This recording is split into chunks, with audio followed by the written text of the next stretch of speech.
Retour à la case sit-in pour les travailleurs de la culture et du tourisme. Le protocole d'accord n'est toujours pas mis en œuvre par le gouvernement. Le syndicat national des travailleurs de la culture et du tourisme affiche sa déception et dénonce le retour au cas par cas dans le traitement des revendications des agents de l'État. L'ancien Premier ministre burkinabé Yacouba Isaac Zida sera de retour au Burkina Faso le 16 septembre prochain. C'est le MPC, le mouvement des peuples citoyens, qui l'annonce. Le président de ce mouvement, Idrissa Nogo, dit avoir eu des contacts avec l'homme politique.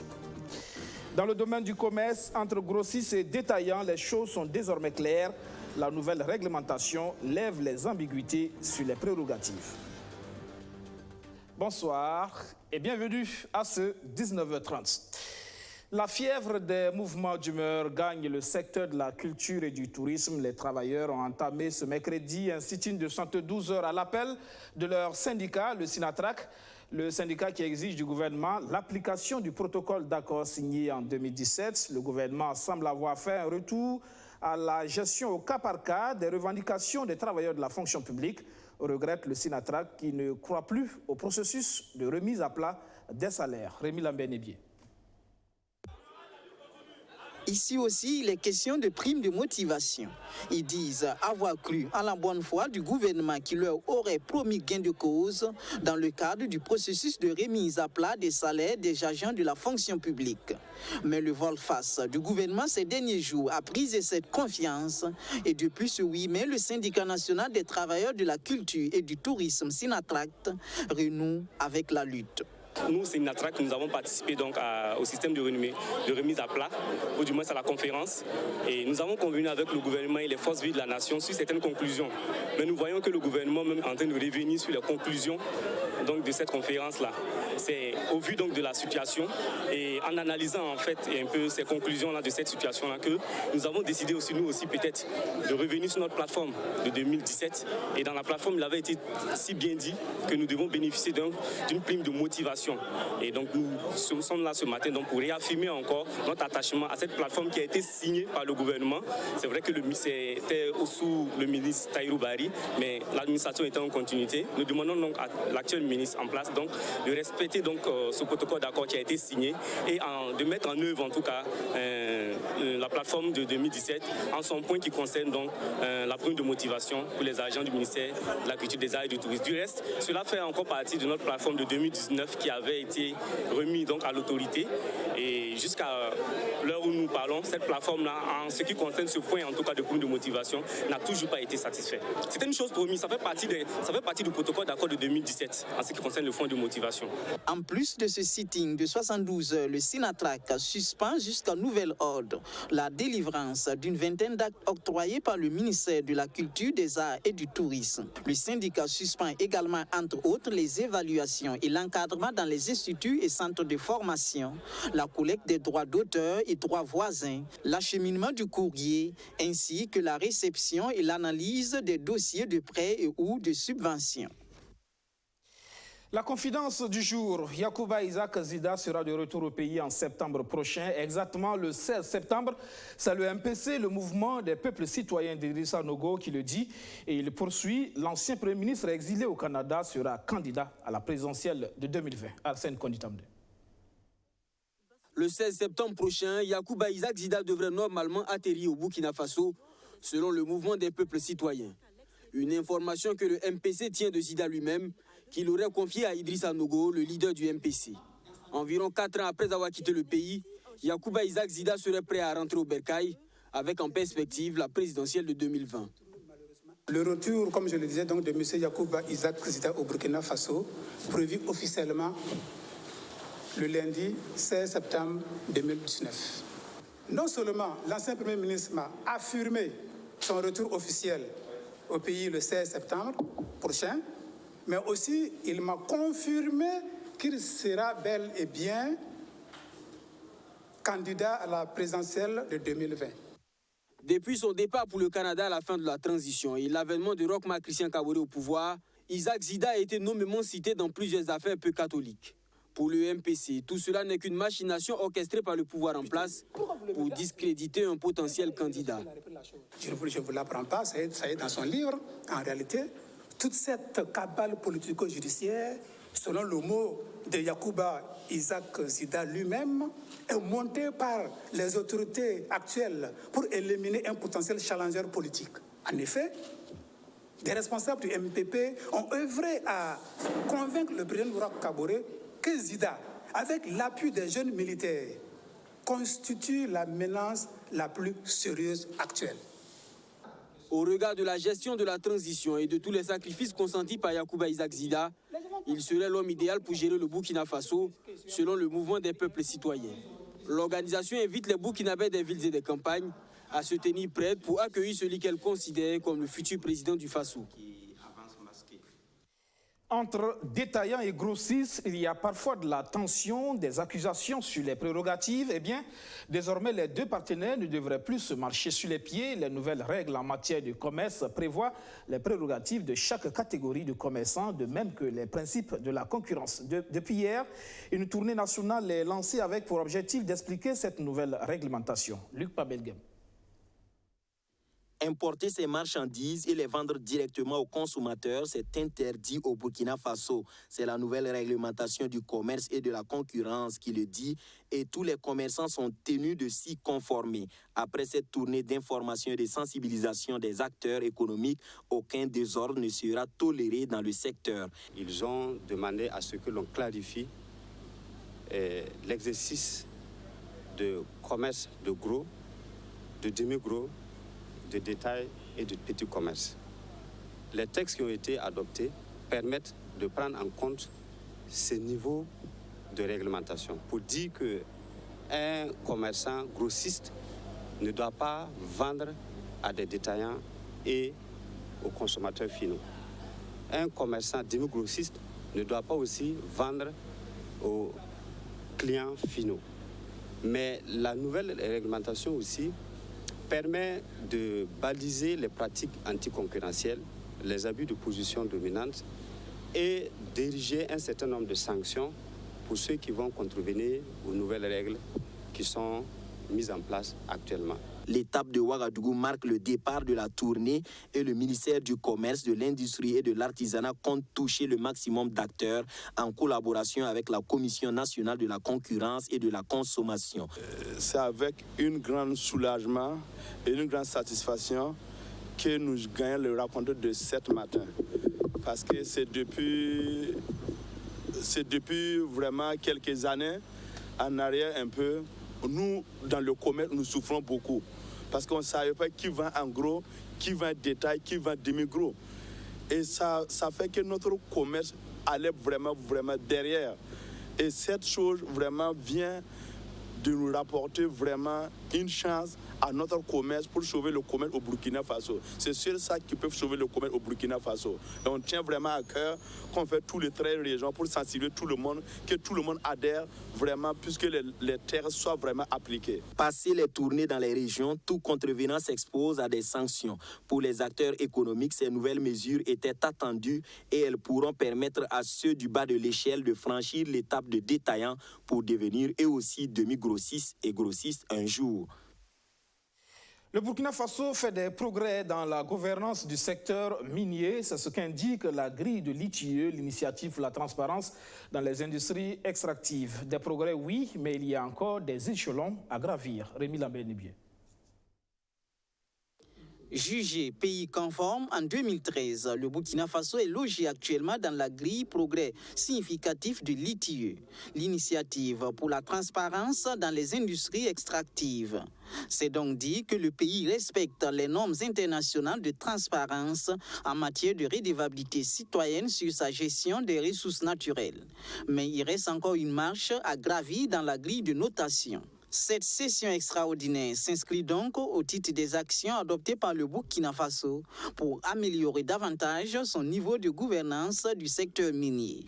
Prennent part la société civile, l'administration publique et les sociétés minières. Il y a un ensemble d'exigences que nous vérifions, publier les paiements qui sont faits à l'État, publier les ressources engrangées au niveau du secteur minier, publier la propriété réelle des détenteurs de ces sociétés vérifier la bonne gouvernance de ce groupe multipartite, etc. Les perspectives, c'est donc d'essayer d'aller plus loin, puisque nous sommes au niveau du progrès significatif.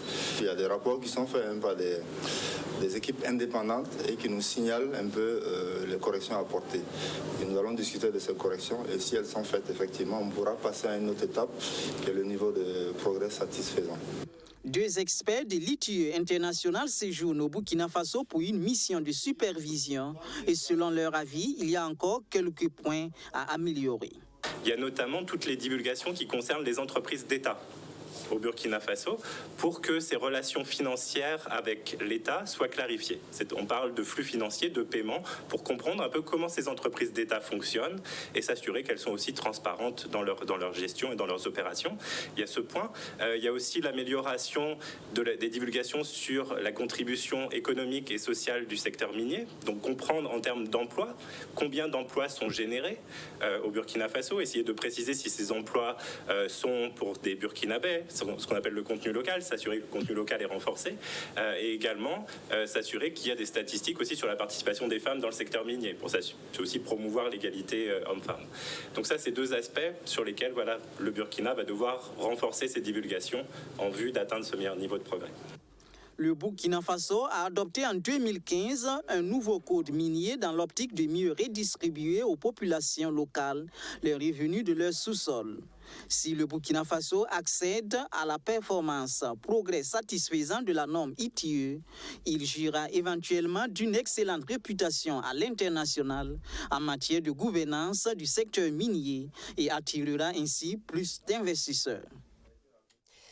La joie des gagnants de la Tombola Diakfa. Ils sont 16. Ils ont reçu leur lot à l'occasion de la journée porte ouverte de Diakfa. Sandrine Zougouri.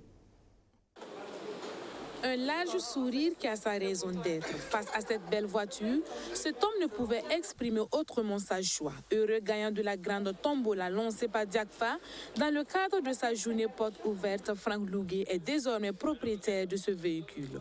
J'avoue que je suis très heureux d'être le bénéficiaire de ce lot-là.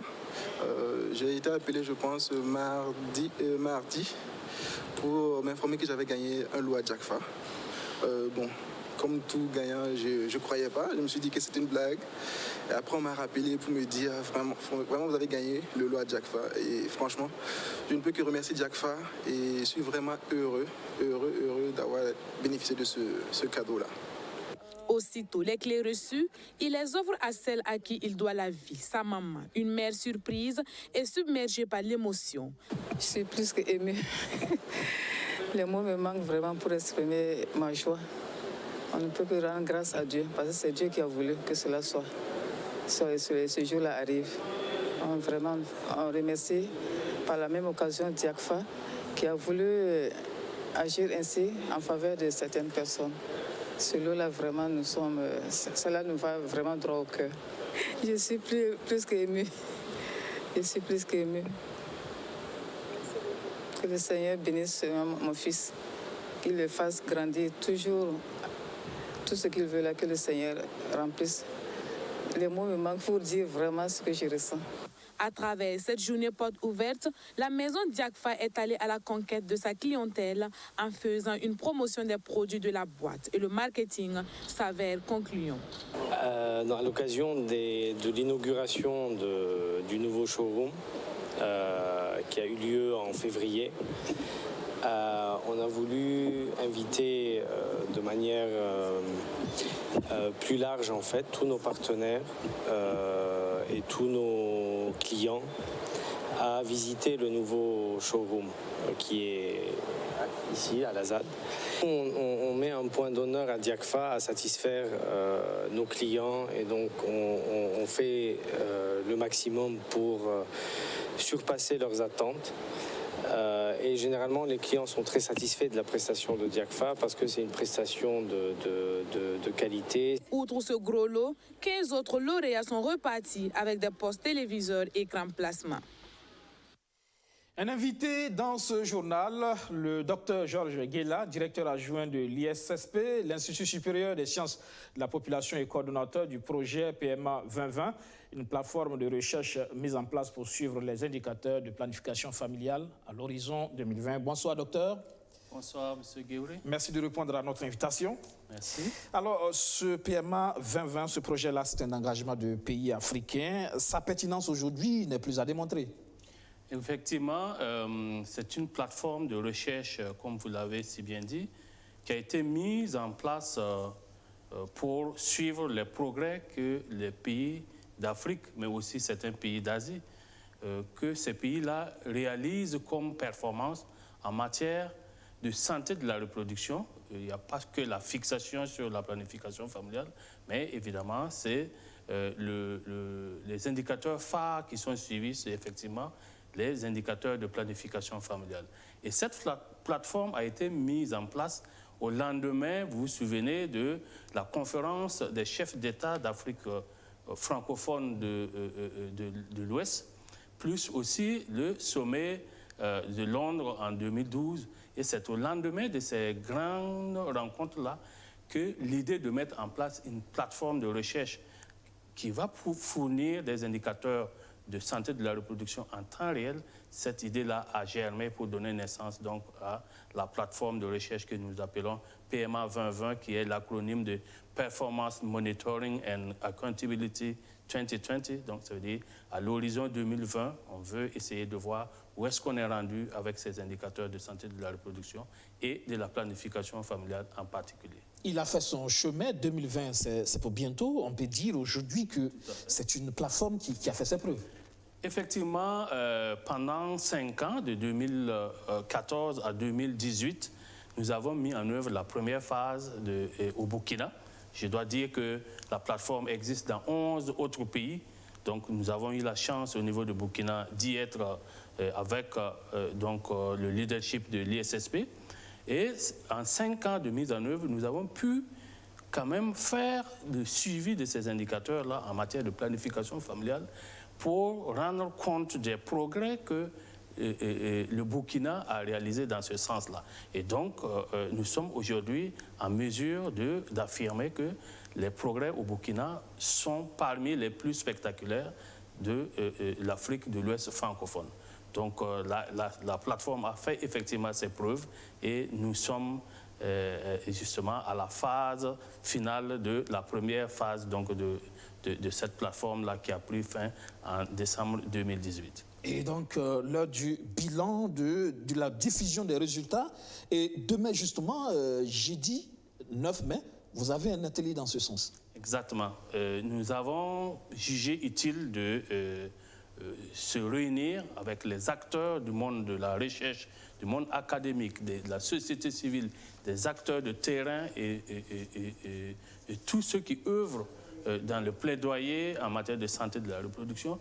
Nous avons jugé utile de faire un point de cette première phase, de leur montrer où on est rendu avec les résultats en matière de santé de la reproduction. Parce que chacun va se reconnaître dedans, avec ces indicateurs dont je dis qu'on a connu des progrès, mais c'est ensemble qu'on a atteint ces résultats. Donc il est de bon ton qu'on se retrouve pour faire le point de là où on est rendu avec ces résultats, pour ce qu'a donné cette première phase donc, de projet PMA 2020. Voilà l'objet de cet atelier de demain, 9 mai, qui sera présidé par Madame le ministre de la Santé. Et à l'occasion de cet atelier, donc, nous allons présenter les résultats que nous avons engrangés jusque-là, mais aussi, et ça c'est la bonne nouvelle, nous avons bénéficié de la reconduction du projet pour une deuxième phase 2019-2022. Parce que la fondation Bill et Melinda Gates, qui est le principal bailleur, a jugé que nous avons acquis des résultats particulièrement intéressants au niveau du Burkina et nous ont octroyé donc une deuxième phase qui sera lancée en même temps demain lors de l'atelier du 9 mai de demain. Et il ne sera plus question de PMA 2020 mais de PMA tout court. Exactement. Cette fois-ci, dans cette deuxième phase, nous avons pris 5 ans pour suivre les progrès, les indicateurs en temps réel et nous sommes presque arrivés en 2020. Donc, le suivi n'est plus véritablement un problème. La mesure est là. Nous connaissons un peu les niveaux des indicateurs. Cette fois-ci, pour cette deuxième phase, il est question d'agir. C'est pour cela que ça devient désormais Performance Monitoring for Action. Parce que nous pensons que cette fois-ci, pour cette deuxième phase, il est question d'utiliser les résultats de la recherche pour l'action. C'est-à-dire qu'on doit traduire les résultats de la recherche désormais en action, et c'est ce que nous allons faire lors de l'atelier de demain, afin que les différents partenaires donc, sachent déjà vers où nous allons dans cette deuxième phase-là. Et l'action qui devrait permettre donc d'avoir des résultats significatifs en matière de planification familiale, c'est bien ça? Oui, des actions basées sur les résultats auxquels nous allons parvenir, et vous savez que le Burkina est actuellement engagé sur plusieurs fronts en matière de santé de la reproduction. Vous avez surveillance de la gratuité des soins aux enfants de moins de 5 ans. Bientôt, il y aura le lancement de la gratuité de la planification familiale, etc. Voilà des actions qui ont besoin de s'appuyer sur des données probantes à même donc de guider la prise de décision et éventuellement de faire des recadrages en cas de besoin. Parce qu'au Burkina, on a parfois des soucis avec effectivement les données, leur disponibilité, mais surtout leur fiabilité. Exactement. Et le défi de cette première phase, c'est d'être arrivé à des données fiables qui ont fait l'unanimité au sein de la classe scientifique ou le domaine des intervenants sur le terrain, qui ont vraiment trouvé en cet outil-là un répertoire d'indicateurs qu'ils peuvent utiliser pour vraiment implémenter leur programme sur le terrain. Et donc, cette deuxième phase vient combler davantage ces attentes-là et consolider les acquis en termes d'utilisation des résultats pour vraiment la prise de décision, des résultats fiables, des données fiables, à même donc d'informer l'action sur la base d'indicateurs très très probants et fiables.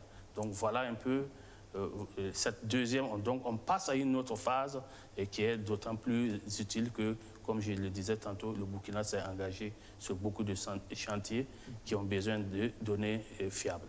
Beaucoup plus d'actions donc désormais. Rendez-vous donc pris demain pour le bilan, mais aussi pour le lancement. Exactement. Donc demain à 9h, dans la salle de conférence de l'ISSP, aura lieu donc cet atelier important, je rappelle, présidé par Madame le ministre de la Santé.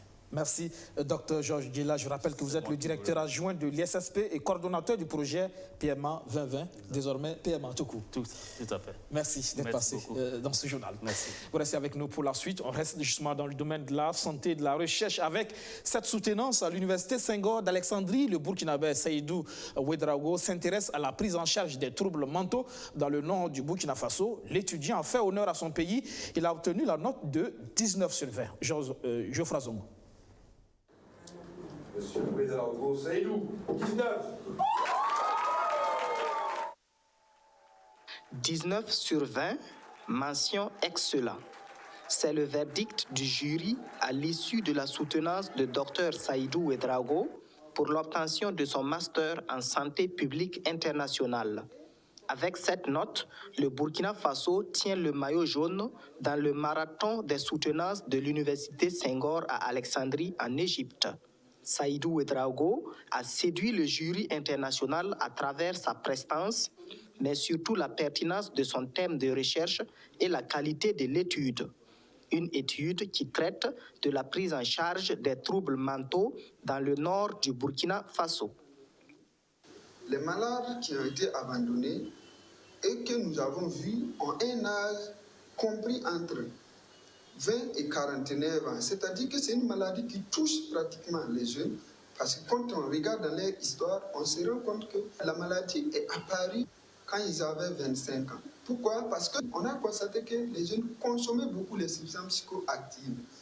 Lors des discussions que nous avons eues avec les malades et leurs familles, la population considère ceux qui souffrent de maladies mentales comme des gens qui sont possédés par des génies, ou bien que ce sont des sorciers, ou bien des gens qui ont commis des fautes très graves qui doivent être punis. Et ce qui fait que la population n'insère pas très bien ces patients dans la société et qui conduit les malades à se retrouver dans la rue. Les résultats de recherche de Saïdou Ouedraogo sont conformes à ceux d'une étude déjà menée au centre hospitalier universitaire Yalgodo Ouedraogo. Selon cette étude, plus de 41% de la population burkinabé souffre ou a déjà souffert d'une maladie mentale. D'où la nécessité, selon l'impétrant, de considérer cette maladie comme un problème de santé publique. Nous proposons ici que le ministère de la Santé, vu le problème, du fait que ça touche beaucoup les jeunes, que le ministère puisse élaborer un programme national de lutte contre les maladies mentales. Et surtout en mettant l'accent sur la prise en charge communautaire. Parce qu'à travers l'étude, nous avons vu que quand même, on arrive à récupérer les patients qui sont abandonnés dans la rue. L'étude de Saïdou Ouedraogo sur les maladies mentales a été possible grâce au concours de l'association Sauvons le Reste, basée à Waïgouya, une association qui œuvre depuis 2004 à la prise en charge et à la réinsertion socio-professionnelle des malades mentaux. La santé toujours et la jeunesse estudiantine qui est engagée contre la drogue. Zéro drogue sur les campus du Burkina Faso à l'université Aube Nouvelle. On se lance le défi. Sandrine Zougouri. Pour leur engagement et surtout pour leur pouvoir de convaincre, ces étudiants de l'université Aube Nouvelle font désormais partie de la famille de deux Inoc, instruire et impacter la nouvelle génération. Au nombre de 16, ces étudiants de l'université Aube Nouvelle ont été retenus à l'issue d'une formation sur la drogue. Désormais mieux outillés sur la question, ils s'engagent à sauver des milliers de vies. Inciter tous les étudiants et étudiantes de l'université à déjà participer à cette lutte avec nous, avec toute l'équipe, et les inciter également à suivre la formation. Également, pour ceux qui ne sont pas à l'intérieur, et inciter ceux qui sont à l'intérieur à sortir. Donc la lutte, en fait, c'est de tout faire pour réduire le maximum possible la prise de la drogue au milieu estudiantin.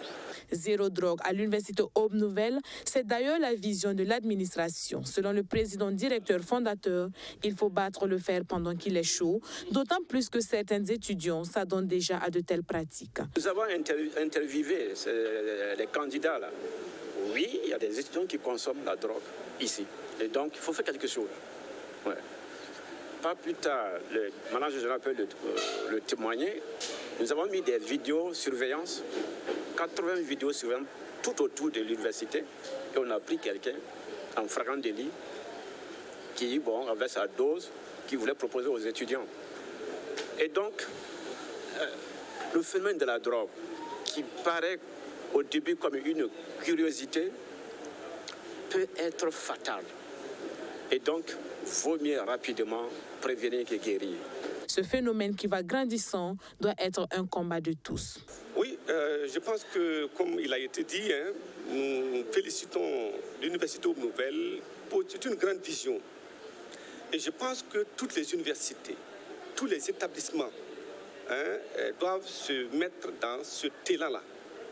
Alors, tout dernièrement, nous avons eu échangé avec certains cadres du ministère de l'Éducation nationale qui disent que c'est vraiment sérieux et il faut qu'on fasse quelque chose parce que tous les établissements sont atteints. En écoutant attentivement les conseils, les étudiants de cet établissement sont restés presque sans mots. Touchés profondément par la réaction de ces étudiants, le premier responsable de l'université est convaincu que la leçon a été bien assimilée. C'est un rendez-vous incontournable de la musique jazz sur le continent africain. Le festival Jazz à Ouaga referme ses portes. Plus d'une semaine de nuits chaudes colorées par des sonorités aussi diverses que pétillantes. L'apothéose avec deux figures de la musique africaine. L'un nous vient du pays des hommes intègres et l'autre de la terre des Burnis. Patrick Cabré et John Yalé de la Côte d'Ivoire. Ils ont explosé la scène de l'Institut français de Ouagadougou. Alfred Chouy.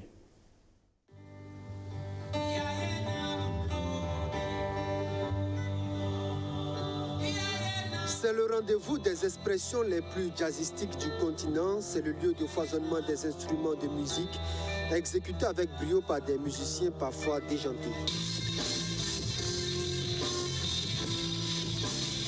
Du 26 avril au 4 mai, les Ouagalais ont eu droit à une dose de bonne humeur. Le festival Jazz à Ouaga a vu se succéder sur scène une palette d'artistes aussi pétris de talent les uns que les autres. Bassetou Kouyaté du Mali, Mamar Kassé du Niger, Djam de l'Algérie, pour ne citer que ceux-là ont rivalisé de talent. L'apothéose intervient avec Patrick Cabré, un virtuose de la musique burkinabé, timide ordinaire mais une véritable bête de scène.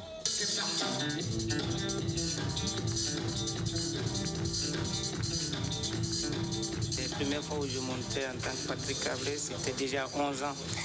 Et c'est de montrer aussi qu'il y a une autre manière de faire aujourd'hui, après 11 ans, c'est de jouer des choses assez sensées, qui est un peu d'actualité. Quand vous voyez tous les thèmes qui ont été abordés, c'est quand même des cris de cœur. Donc pour moi, c'était plutôt quelque chose de partage avec un public qui est là. Après Patrick Cabré, c'est un autre grand nom de la musique africaine qui effectue son entrée sur scène.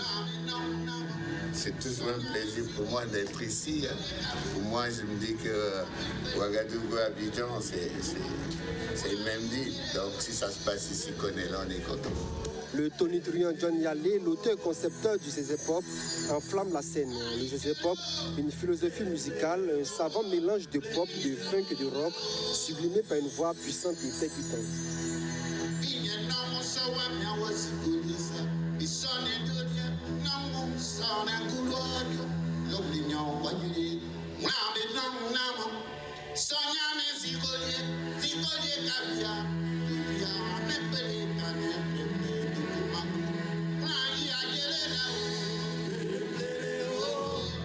Deux concerts tout feu, tout flamme pour refermer la 27e édition du festival Jazz Awaga.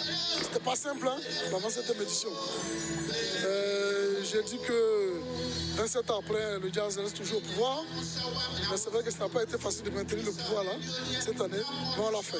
On est très fiers d'avoir pu mener à bon port cette 27e édition, d'avoir pu respecter le programme qu'on a promis au public. Tous les groupes qui ont été programmés ont joué. On a tenu le programme, on a essayé d'être le moins en retard possible. On a commencé souvent avec seulement 15 minutes de retard. On a tenu vraiment dans les délais. On remercie le public qui a fait le déplacement pendant 9 soirées. La 28e édition s'annonce palpitante avec des grands noms de la musique ici d'ailleurs. Rendez-vous est pris du 24 avril au 2 mai 2020.